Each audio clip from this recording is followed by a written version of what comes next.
तुकाराम मुंढे यांनी सावजी खाद्यपदार्थांबाबत केलेल्या वक्तव्याविरोधात नागपुरात सावजी समाज आणि व्यावसायिकांनी तीव्र नाराजी व्यक्त केली।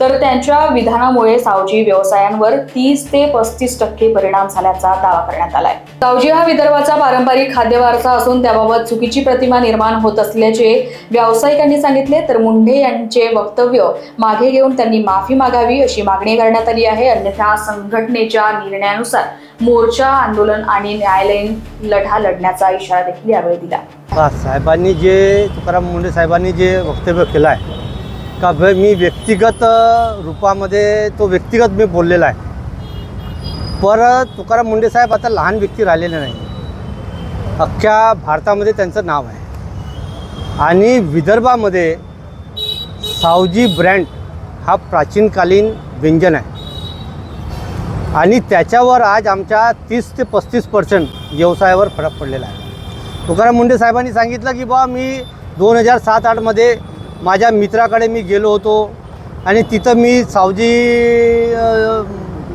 आत्मसात केला, आधी खाल्लं, एक घास खाल्ला आणि सोडून दिलं। याच्यावरून का समजायला येते की सावजी खाण्यालायकच नाही आहे आणि खाण्यालायक नाही आहे म्हणून तुम्ही सोडलं।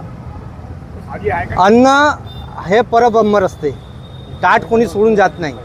याचा असर हे झाला की ह्या व्यवसायावर 30 ते 35% फरक पडलेला। दुसरी गोष्ट, तुकाराम मुंढे साहेबांना सावजी मसाले जे वापरतो आम्ही त्याची जाणीव आहे का, त्यांचा अभ्यास आहे का? तुकाराम मुंढे साहेबांनी जे तेलाच्या बाबतीत बोललं, तेलच्या मॅन्युफॅक्चरिंग आमच्या घरी होत नाही। तेल कुठं बनते? त्या उद्योगाकडे, ज्यांची मोठ्या फॅक्टरी आहे त्यांनी तिथं रेट मारावी आणि तुकाराम मुंढे साहेबांनी सांगावं की आम्हाला कोणत्या ब्रँडच्या तेल वापरायचे आहे, आम्ही ते वापरण्यास तयार आहे।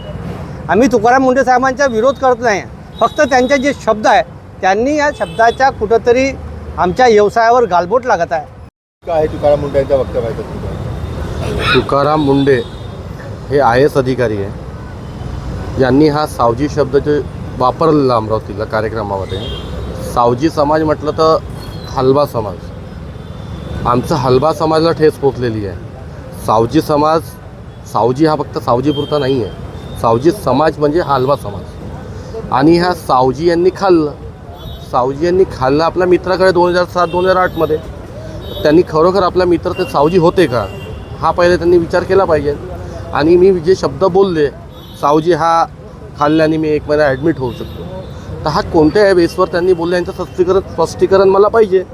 आणि अगर हे स्पष्टीकरण देत नसेल, हे बोलतात की वैयक्तिक बोललो, तुम्ही वैयक्तिक जरी बोलले पण आमच्या सावजी भोजनालयावर फरक पडला ना, 20 ते 35% आमच्या सावजी भोजनालयावर फरक पडलं, त्याचं काय?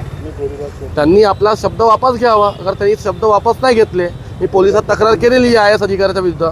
मी सुद्धा CPकडे सुद्धा जाणार आहे, मी वरती मंत्रालयात सुद्धा जाणार आहे त्यांच्या विरुद्ध। आणि ते नाहीच ऐकेल तर मी मुंबईच्या कार्यालयात जाऊन त्यांचं आंदोलन करेल तिथे बसून। तिथेही नाही म्हटलं तर मी त्यांना कोर्टात खिचल्याशिवाय सोडणार नाही। माझं नाव स्वप्नील खापेकर आहे, मी हलबा युवा संघटनेचा कार्याध्यक्ष। लोकवाहिनी मीडियासाठी रोशन बोकडे यांची रिपोर्ट, नागपूर।